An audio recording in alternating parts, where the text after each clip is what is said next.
The warehouse in Kumersdorf sat quiet on the morning of January 12, 1943. Outside, snow covered the proving grounds where the German army had tested tanks and artillery for 2 decades. Inside, beneath harsh electric lights, 3 engineers from the Heereswaffenamt, the Army Weapons Agency, stood around a small boxy vehicle painted in olive drab. It had been captured 6 weeks earlier in North Africa, pulled from a wadi near Sidi Bouzid after its crew abandoned it during a hasty retreat. The recovery team had towed it back behind German lines. Intrigued by its odd appearance, it was smaller than a Kubelwagen, simpler than anything they'd seen, and yet American forces seemed to have thousands of them. Now, it sat in Germany's premier military research facility about to be dissected. Hauptmann Ernst Schneider, a mechanical engineer who had designed components for the Panzer Mark V, walked slowly around the vehicle. His boots echoed on the concrete floor. He carried a clipboard and wore the grey-green uniform of the Wehrmacht Technical Services.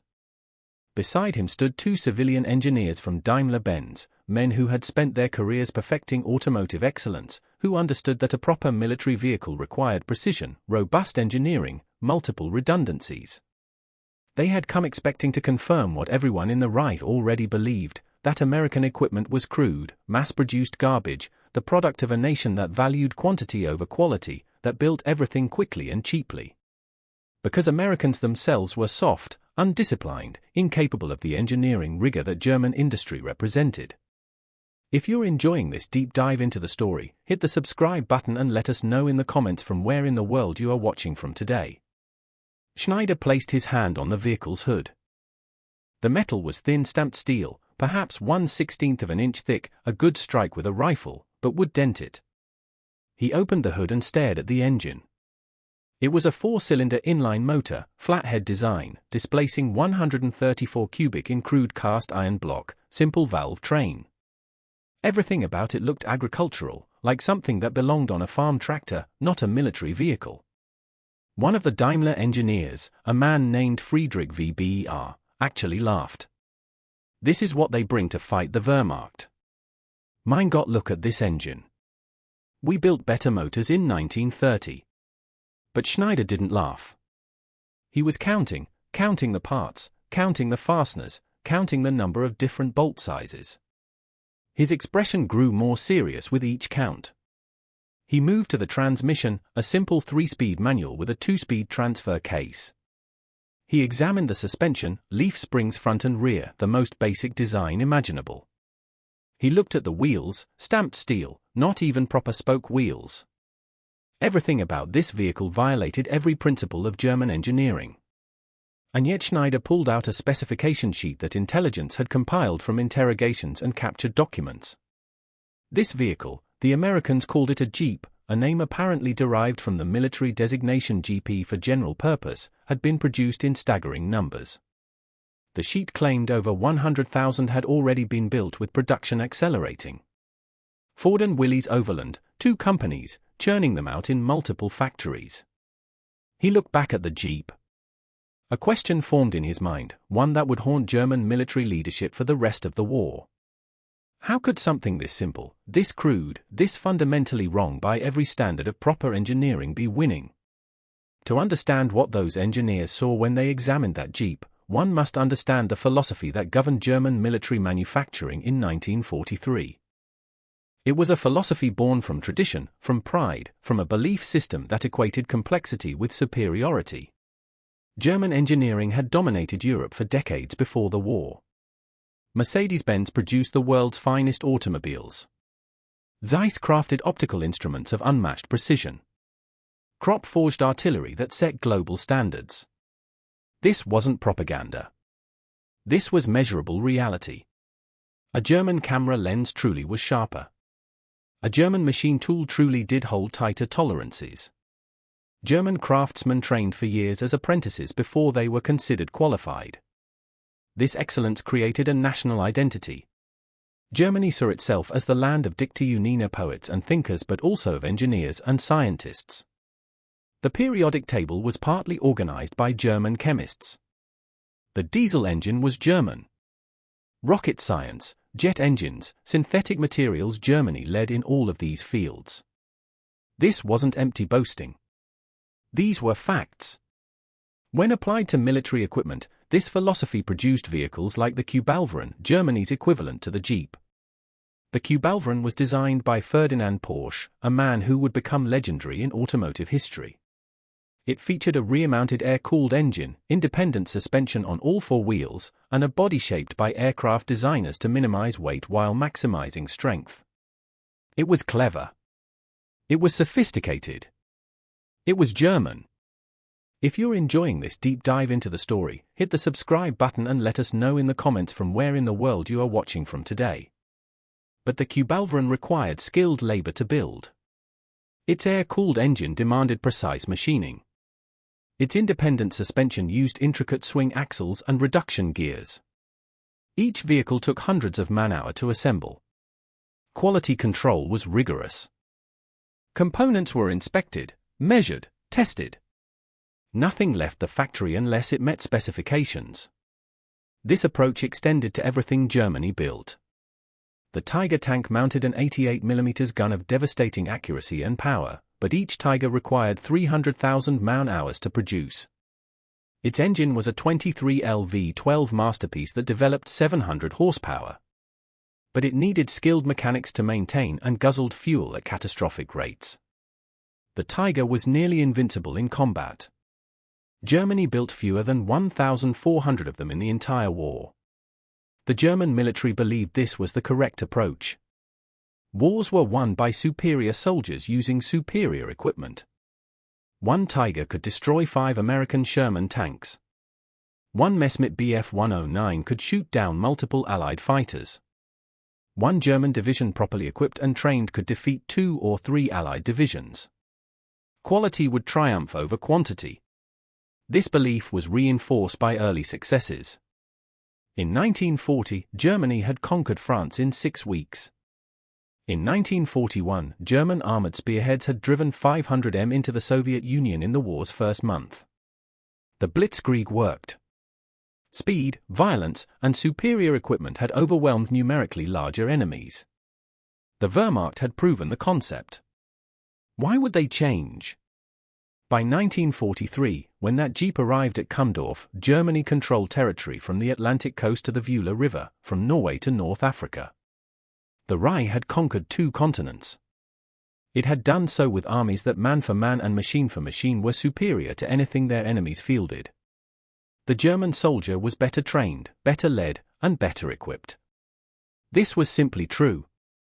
So when Ernst Schneider and his colleagues examined this crude American vehicle, they did so with the absolute confidence that German engineering philosophy was correct, proven by victory after victory.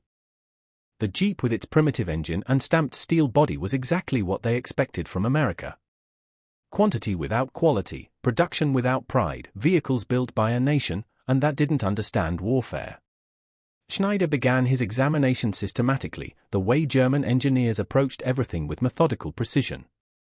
He created a form with categories: engine, transmission, suspension, electrical system, body, overall assessment. Each category would receive detailed measurements, part counts, and quality ratings. The engine came out first. 4 men lifted it from the chassis. It weighed barely 400 pounds and placed it on a workbench.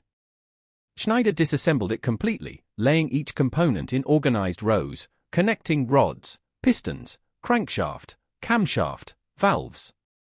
He measured everything with German calipers and micrometers, instruments accurate to thousandth of an inch. What he found was startling, not because it was sophisticated, but because it was so deliberately simple. The engine block was a single iron casting with no separate cylinder sleeves. The crankshaft ran in just 3 main bearings, not the 5 or 7 found in German engines. The camshaft sat directly in the block without separate bearing inserts. Everything was designed to be cast, not machined.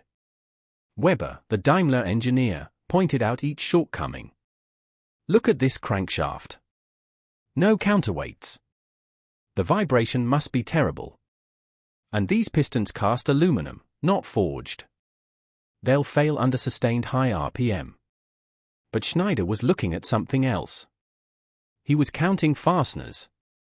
The entire engine used only 7 different bolt sizes. 7. A comparable German engine used over 30 different specifications. He examined the oil filter, a simple cartridge that could be changed in seconds.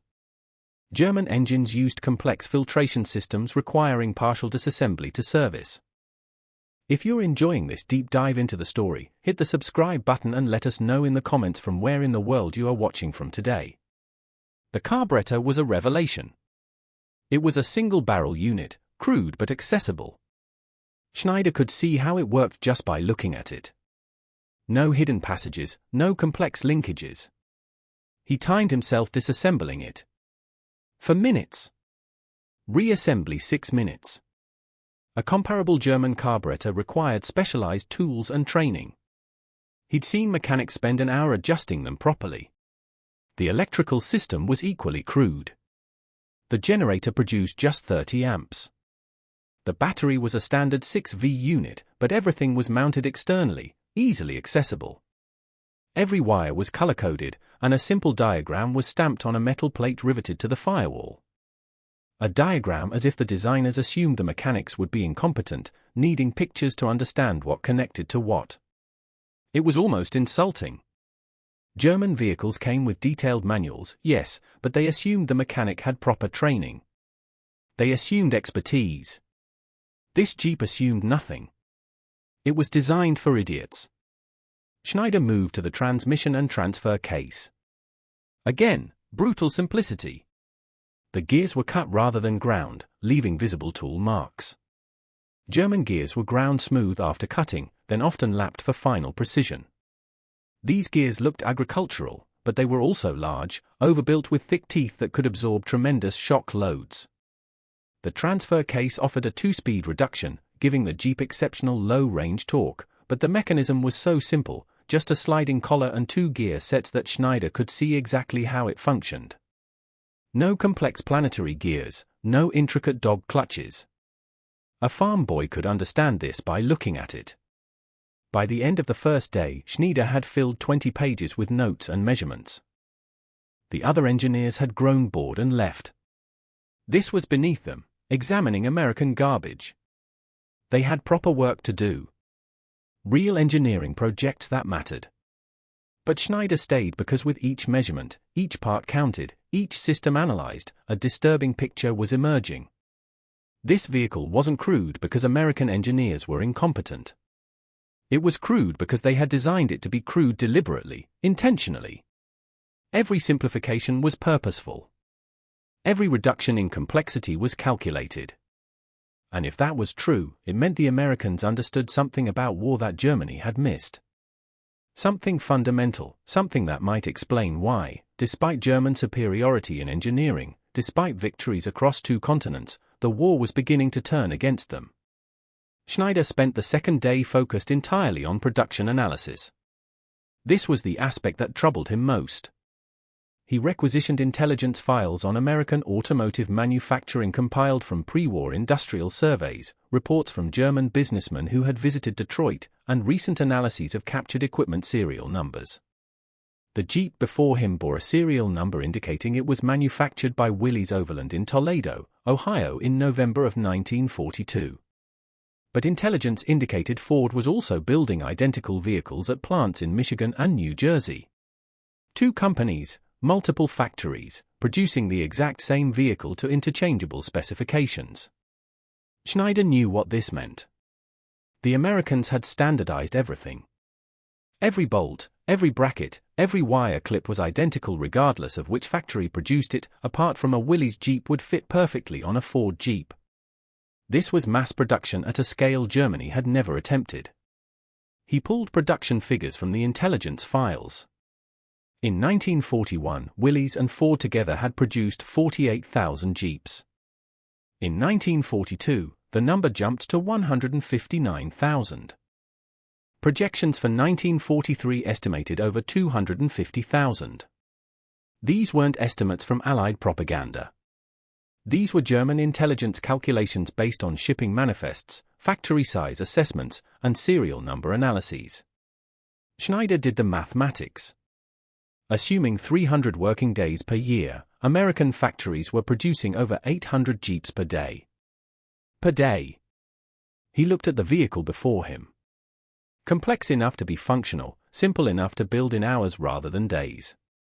If you find this story engaging, please take a moment to subscribe and enable notifications. It helps us continue producing in-depth content like this. He compared this to German production. The Kubelwagen, by contrast, was built at a rate of approximately 14,000 per year across all factories. The Americans were producing 18 times more light vehicles. 18 times. And this was just one vehicle type. Intelligence reports indicated similar production ratios for trucks, tanks, aircraft, and ships. But Schneider dug deeper. He examined the Jeep's parts individually, considering manufacturability. The body was stamped steel made from simple dies that could be operated by semi-skilled workers. Forming these panels required large presses, yes, but once the dies were made, production was fast. A German equivalent would have been hand-formed or required multiple complex stampings welded together. The frame was 2 parallel channel sections, cross, brackrest, simple to cut, simple to drill, simple to weld. No complex curves, no compound angles. A basic welder could assemble this in an hour. The German equivalent featured tubular construction with carefully calculated stress points requiring skilled craftsmen to achieve proper alignment. The suspension mounting points were crude but robust. The spring shackles were heavy steel forgings over-engineered for strength. They looked agricultural because they were designed like agricultural equipment built to survive abuse by inexperienced operators. German suspensions were more sophisticated, yes, but they required adjustment and maintenance. These leaf springs required nothing. They either worked or they broke, and breaking them took extraordinary abuse. Schneider examined the wheels and tires.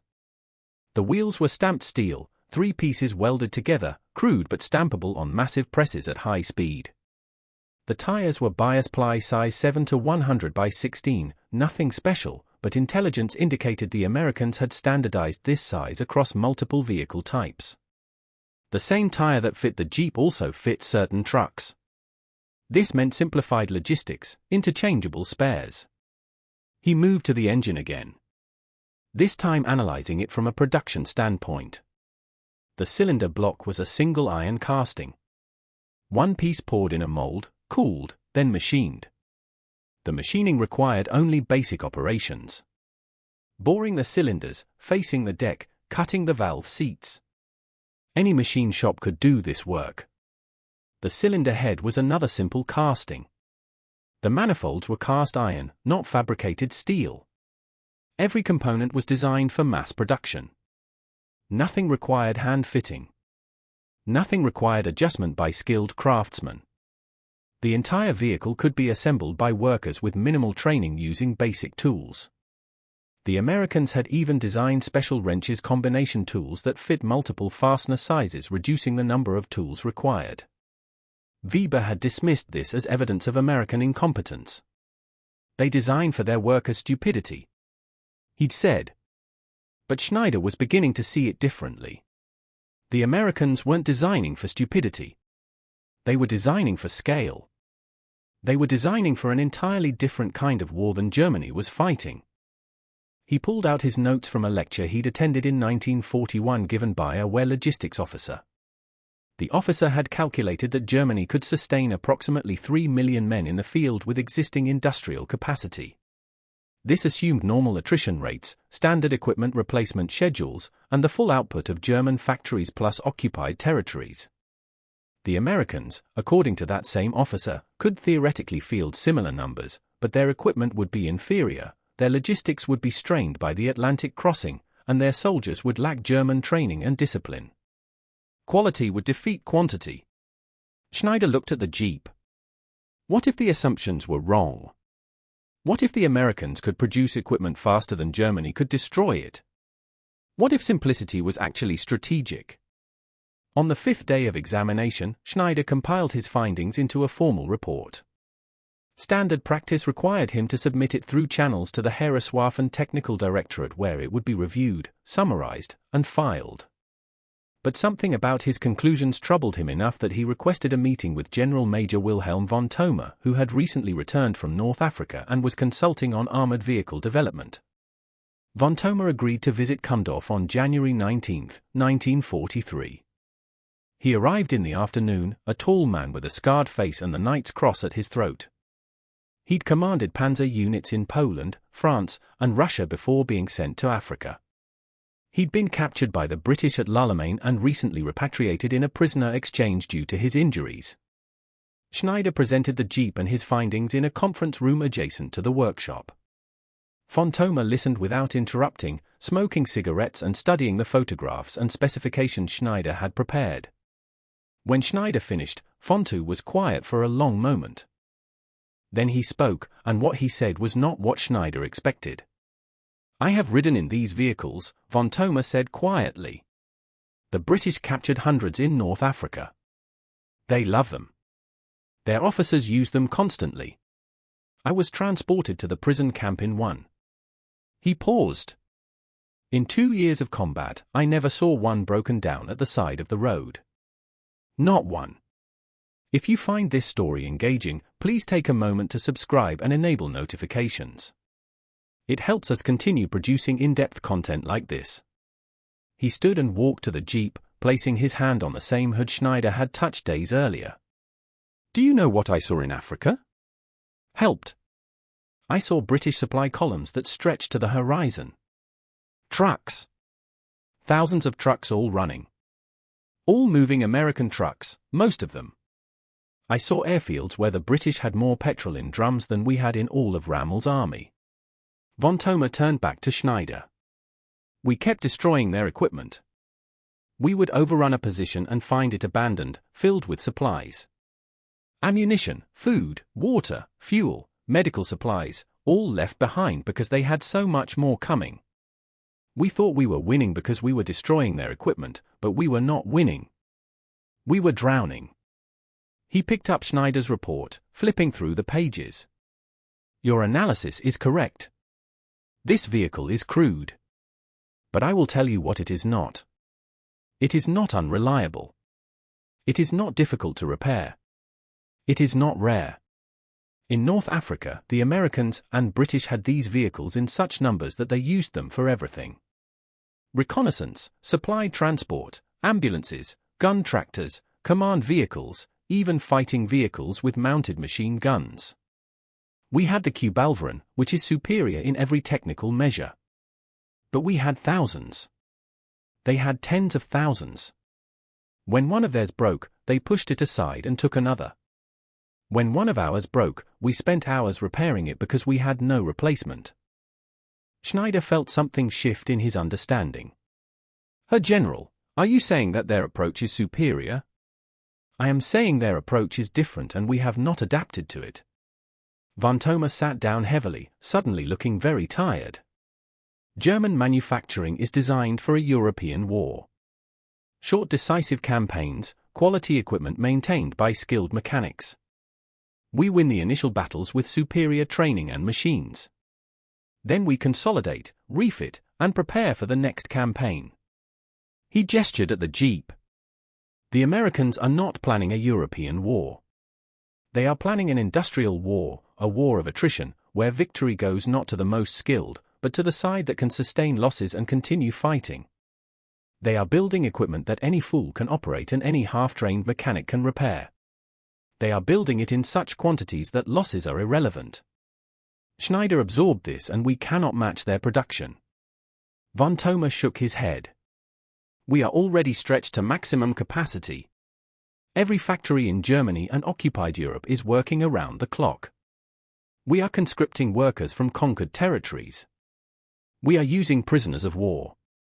We are stripping captured equipment for parts and still we cannot produce enough." He stood to leave, then paused at the door.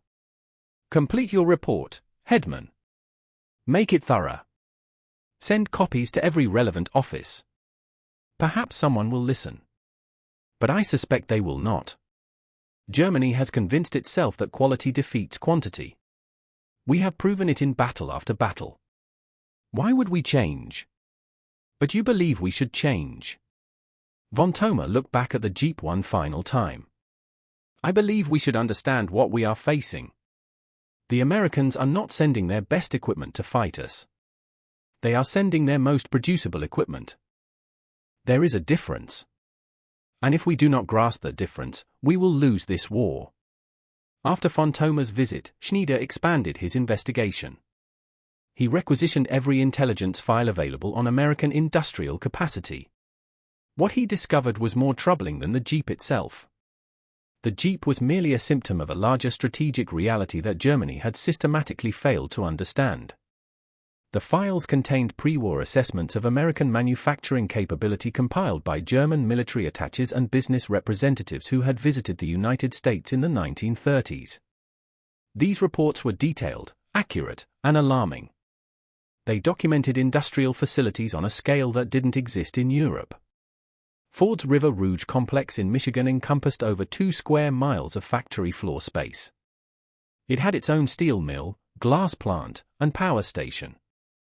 At peak production, it had employed 100,000 workers building automobiles, one factory complex, 100,000 workers.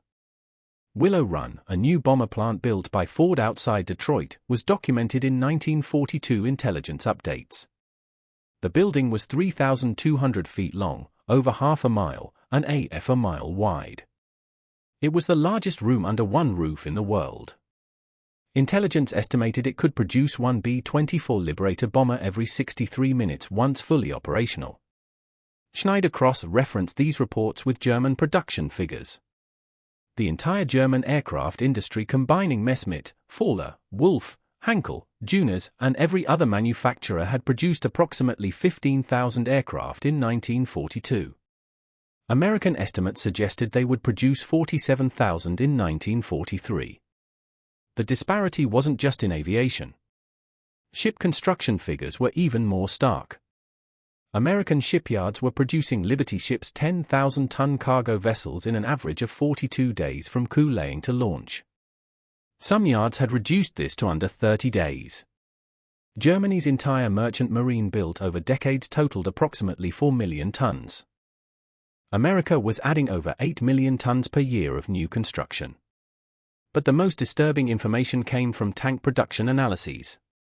The Jeep examination had led Schneider to investigate American tank manufacturing, particularly the M for Sherman. Intelligence reports indicated multiple factories producing Shermans. Chrysler's Detroit Arsenal tank plant, Fisher Body's Grand Blanc facility, Ford's plant at Dearborn, Pacific Car and Foundry in Washington State, and others. The Sherman was comparable to the Jeep in manufacturing philosophy. It was not the best tank America could design. It was the best tank America could mass produce. Its armor was adequate but not exceptional. Its 75mm gun was effective but not superior to German weapons. Its mechanical reliability was good but not outstanding by German standards. But America was building them in staggering numbers. Intelligence estimated over 20,000 would be produced between 1942 and 1944. Germany's entire Panzer Force, including all marks and models from the beginning of the war through 1943, totaled approximately 38,000 vehicles. The Americans were approaching that number in a single tank model in 2 years. Schneider compiled a supplementary analysis comparing production philosophies. He titled it Strategic Implications of American Mass Production Methods. The core argument was simple. Germany and America were fighting different wars with different assumptions. Germany assumed wars were won by superior soldiers using superior equipment in decisive battles. This had proven correct in Poland, France, and the early Soviet campaigns. Germany had designed its military around quality-intensive training, sophisticated equipment, skilled support personnel. If you find this story engaging, please take a moment to subscribe and enable notifications. It helps us continue producing in-depth content like this. America assumed wars were won by overwhelming material superiority sustained over time. They were designing their military around quantity-simplified training, producible equipment, interchangeable parts, and personnel. Every American military vehicle was designed so that any soldier with basic training could drive it. Any mechanic with basic tools could repair it, and any factory with basic equipment could build it. The implications were profound. German forces had to preserve their equipment because replacements were scarce. This made German units cautious, conservative. American forces could afford to be aggressive because losses were replaceable. If an attack failed, they could refit and attack again and again and again. German logistics required skilled mechanics, specialized tools, and specific replacement parts. American logistics required warm bodies and basic wrenches.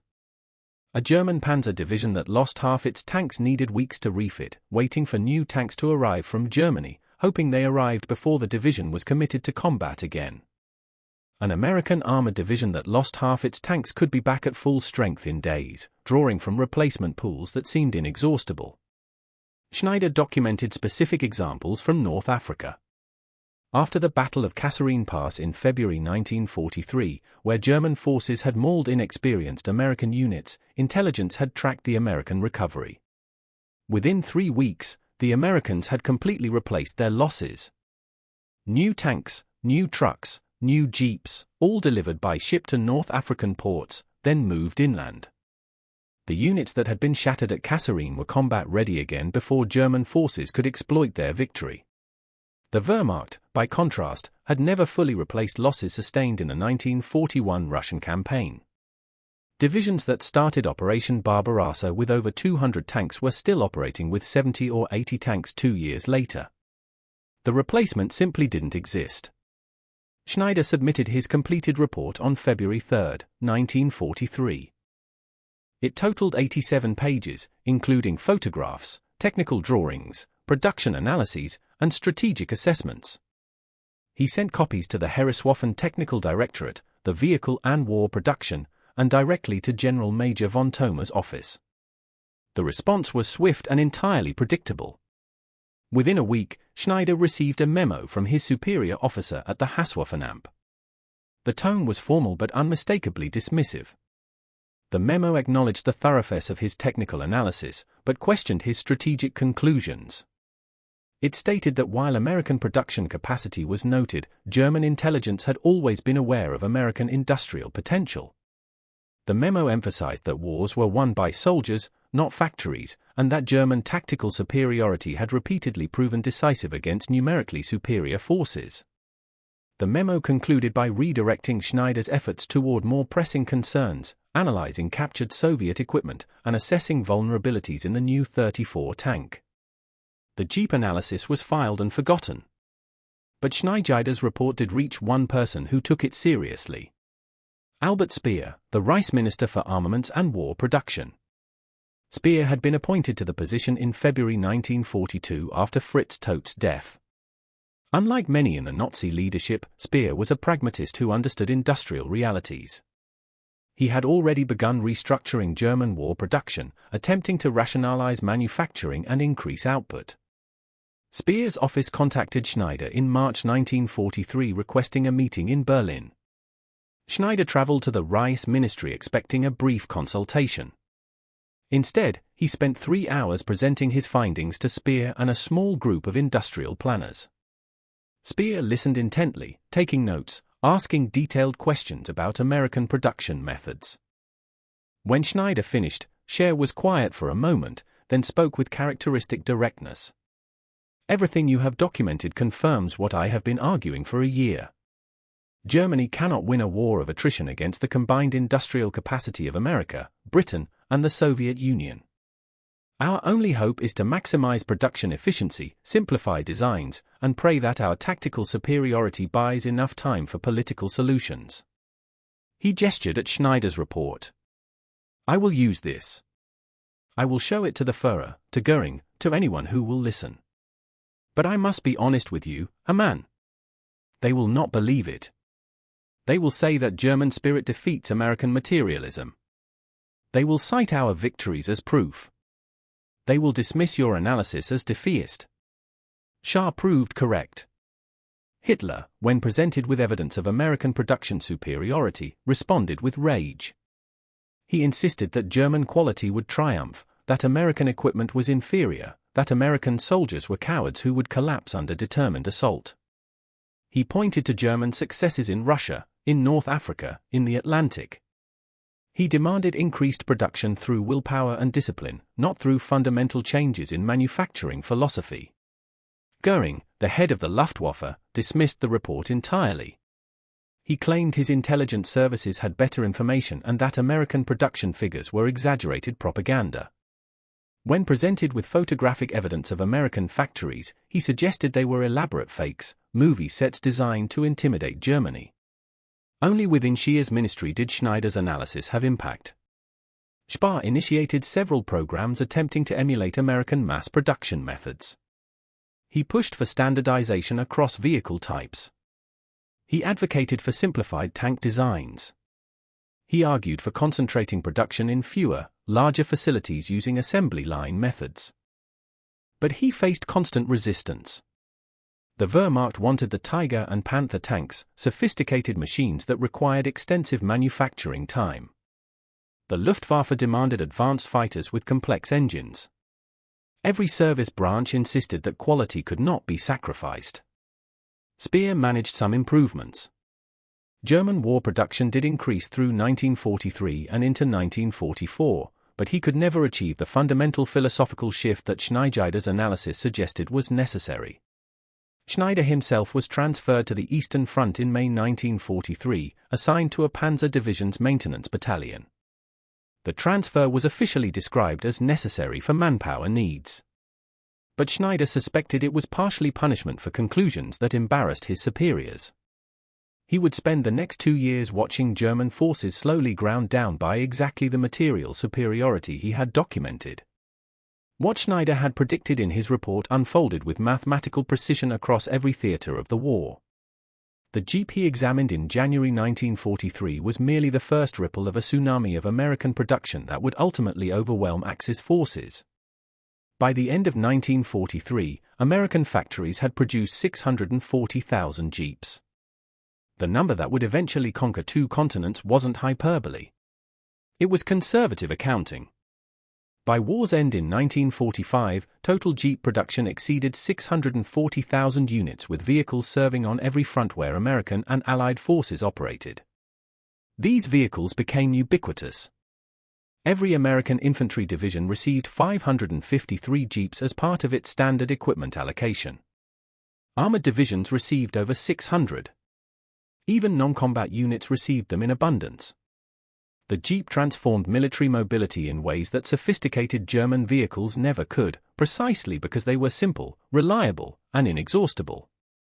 In North Africa, American Jeeps equipped British long-range desert groups that raided German supply lines.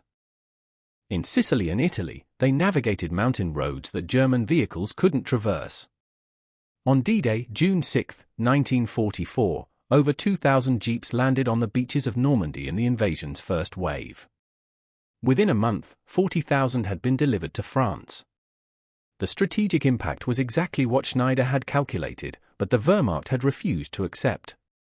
American forces could sustain operational tempo that German forces could not match. When the U.S. Third Army under General George Patton advanced across France in August 1944, it moved so rapidly that German forces couldn't establish defensive lines. Patton's army covered 400 m in 1 month, supplied entirely by truck columns that included thousands of Jeeps carrying ammunition, fuel, and communications equipment. German forces, by contrast, struggled with mobility. Their logistics remained dependent on horses. Even in 1944, over 80% of Wehrmacht transportation was horse-drawn. Panzer divisions could move quickly when they had fuel. But fuel was increasingly scarce. Supply columns moved slowly, vulnerable to air attack. When equipment broke down, repairs took days or weeks because replacement parts weren't available. The Jeep's reliability advantage proved decisive in ways Schneider had documented but couldn't fully predict. American maintenance records from the European theater showed that Jeeps averaged over 10,000 miles between major mechanical failures. German Kubelwagen averaged less than 4,000. This meant American units spent less time on maintenance and more time on operations. It meant fewer vehicles were deadlined awaiting repairs. It meant the same number of vehicles could support more extensive operations. But the Jeep's impact went beyond pure logistics. It became a psychological weapon. German soldiers captured in France and Germany during 1944 and 1945 consistently reported the same observation in interrogations. American forces seemed to have unlimited equipment, no matter how many, and vehicles were destroyed. More appeared. The steady stream of jeeps, trucks, and tanks created an impression of invincibility, of an enemy that could not be exhausted. This wasn't propaganda. This was material reality.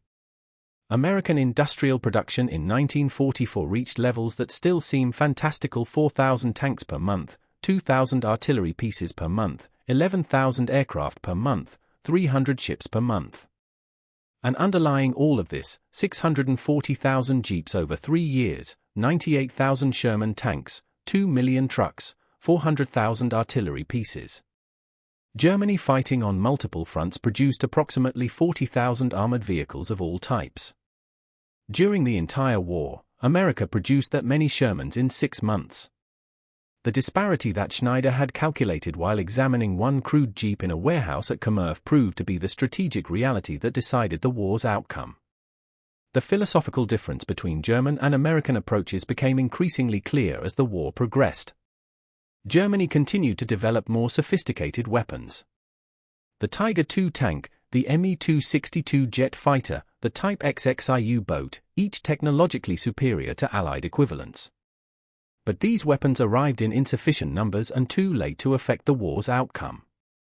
America continued to refine rather than revolutionize. The Jeep received minor modifications through the war, but remained fundamentally unchanged. The Sherman tank was upgraded with better guns and armor, but kept the same basic chassis. American doctrine emphasized getting adequate equipment to the front in overwhelming quantities rather than waiting for perfect equipment in limited numbers. By 1945, when Germany surrendered, the material imbalance was staggering. Allied forces had complete air superiority. Allied armored forces outnumbered German forces 10-1 in most sectors, Allied logistics, or could sustain offensives indefinitely. Germany had been buried under exactly the avalanche of production that Schneider had warned about in his report 2 years earlier. Ernst Schneider survived the war. He was captured by Soviet forces in Poland in January 1945 and spent for years in a prison camp before repatriation to West Germany in 1949. He never returned to military engineering. Instead, he took a position with a civilian automotive manufacturer, working on commercial truck designs until his retirement in 1971. In his personal papers, preserved after his death in 1986, was a battered copy of his original Jeep analysis report. He had kept it through the war, through imprisonment, through the difficult post-war years. In the margins were handwritten notes added over decades tracking how his predictions had materialized. Next to his calculation of American Jeep production, he had written final total 641,154. I underestimated. Next to his analysis of American industrial advantage, he had written, we knew. We documented it. We refused to believe it. The Jeep that Schneider examined in 1943 was eventually destroyed during an Allied bombing raid on Kumersdorf in 1944, but its influence lived on in unexpected ways.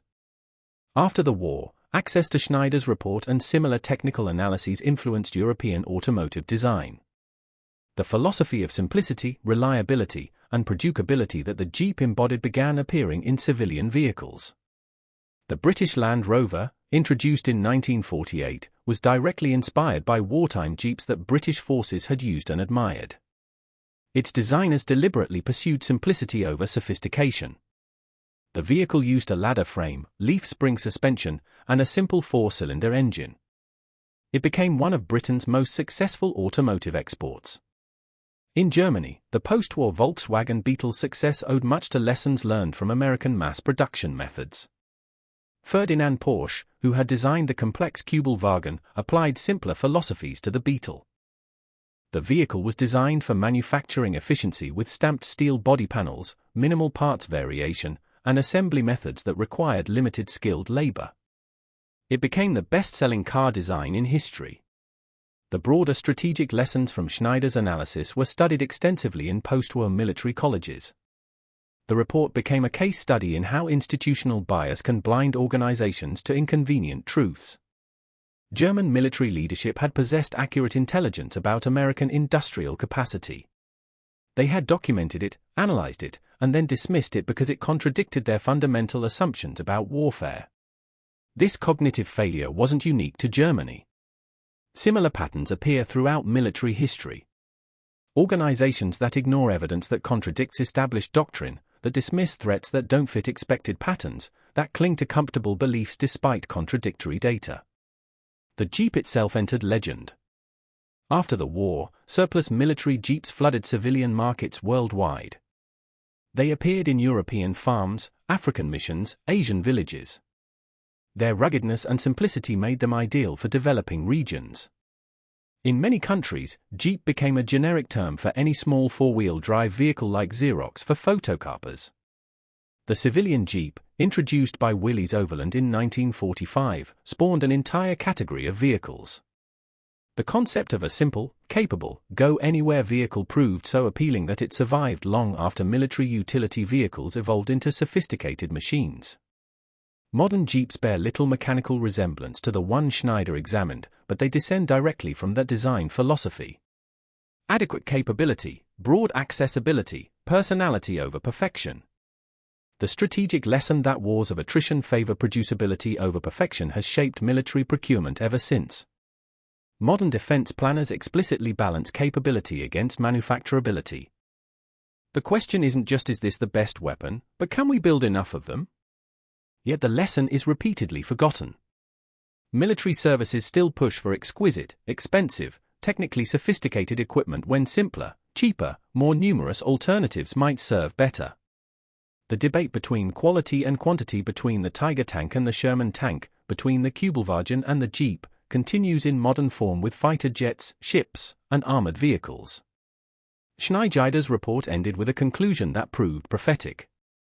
The American vehicle examined represents not inferior engineering but different priorities. Where German design pursues excellence, American design pursues sufficiency. Where German manufacturing emphasizes precision, American manufacturing emphasizes volume. These are not weaknesses to exploit but strengths to fear. A war against American industrial capacity cannot be won through superior equipment. It can only be avoided. Germany did not avoid it. The rich that had conquered two continents with sophisticated equipment and superior tactics was ultimately crushed by simpler equipment produced in overwhelming quantities.